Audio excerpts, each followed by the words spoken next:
الاحترام واحد الحاجه اللي كلنا كنبغيوها كنديرو المستحيل من اجلها، وبلا ما يكذب عليكم شي انسان ويقول لكم انه ما محتاجش الاحترام، حيت ان الاحترام هو الحاجه الوحيده المشتركه بين الشخصيات الناجحه والمتفوقه. وراه ضروري غيكون في دربكم شي واحد اللي كلشي كيحترمو وكيقدو، وفي نفس الوقت غتلقى شي واحد اللي ما كيخلي ما يدير، ولكن حتى شي واحد ما كيحترمو.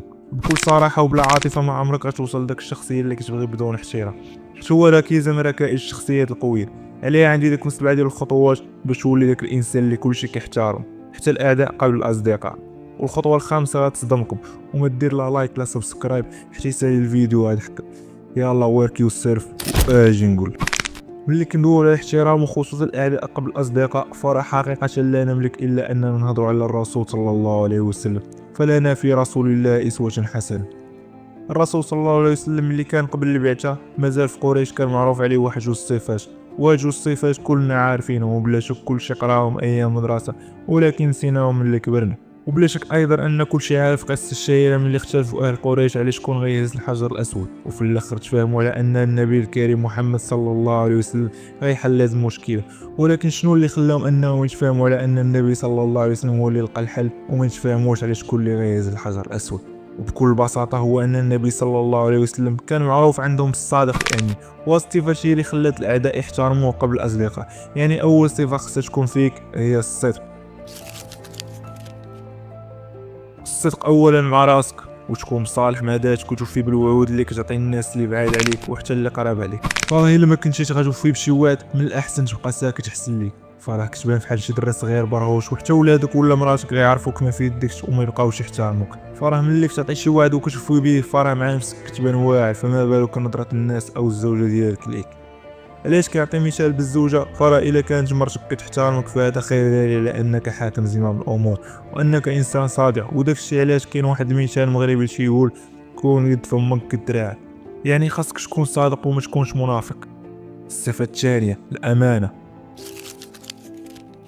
الفرق بين الصدق والامانه هو ان الصدق فعل والامانه رده فعل. فراه ملي تكون معروف بالصدق وكتمشي تخطب مثلا شي بنت بين قوسين بنت الناس، فراه كون متاكد ان والديها غيعطيوها ليك. هنا كتكون خديتي واحد امانه، وملي كتزيد تحافظ عليها كتكون درتي رده الفعل، يعني كتزيد تكبر في عينين والديها وكيعرفوك راجل مهيب وكاين وكلشي كيحترمك بزز منه. وهذا الشيء علاش الامانه صعيبه، وملي كتحافظ عليها فراك تكون درتي شي حاجه اللي ماشي كلشي قادر يديرها، وبلا ما يجي شي واحد يقول لي راك غير كتخرب.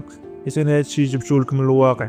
فرا انا براسي عندي واحد الشخص في العائله كنشوف هاد الصفات فيه، وكلشي كيحترمه الصغير والكبير. ملي كيكون شي مشكل هو الوحيد اللي كيلقى ليه حل، وحتى انت غيكون شي عمك ولا باباك ولا يقدر غير شي واحد صغير اللي كلشي كيسمع كلامه، وحتى واحد ما كيقدر يهضر معاه ماشي خوفا وانما احتراما.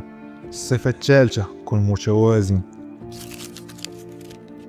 باش تكون شخصيه متوازنه خاصك تعرف تعادل ما بين مختلف جوانب حياتك، الخدمه، العلاقات، الراحه والتطوير الذاتي. بحال مثلا بزاف ديال الناس كيطيحوا في الفخ ديال انهم كيبقاو غير خدمه لخدمه وكينساو يهتموا براسهم، اولا اللي كيبقى عاطينا غير الزو وكينساو التزاماتهم، وبالتالي كيضيعوا احترامهم من طرف الاشخاص الاخرين. فراه بغينا ولا كرهنا راه ضروري خاصك تكون عندك شي خدمه كديرها ولو تكون بسيطه، وخاصك تجتهد باش تحول راسك لنسخه افضل. التوازن مش انك تقسم الوقت والتساوي على داكشي اللي كدير، وانما تعطي كل حاجه حقها على حسب الاولويات. غير ركز معايا وغنبين لك كيفاش. خاصك تعرف وقتاش تخدم بجد وبكل مسؤوليه، ووقتاش تعطي لجسمك وعقلك فرصه باش يسترجعوا الطاقه اللي استنزفتي.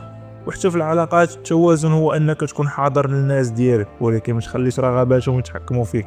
بنفس الطريقه ملي كتخدم على تطوير راسك، لا خاصك الوقت اللي كتهتم فيه بالصحه ديالك النفسيه والجسديه، يعني كتلقى الوقت في الكارير ديالك ما بين الرياضه، الصحاب، العائله والخدمه وحتى الراحه.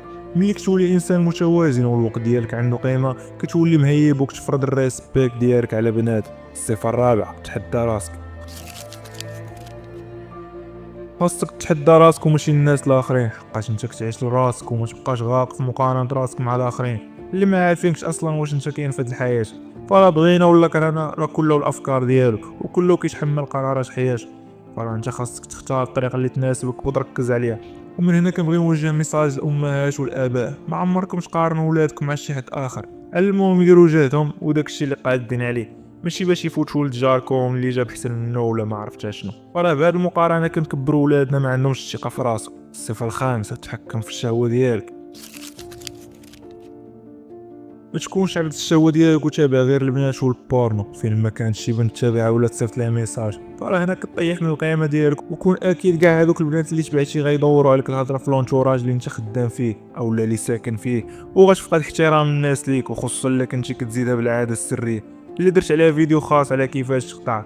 ما تنساش حتى هو تفرج فيه. ومن هنا بغيت نقول لك واحد المقوله: من غلب شهوته ظهر عقله، واعظم الناس سلطانا على نفسه من قمع غضبه وامات شهوته. الصفه السادسه: احترم الناس.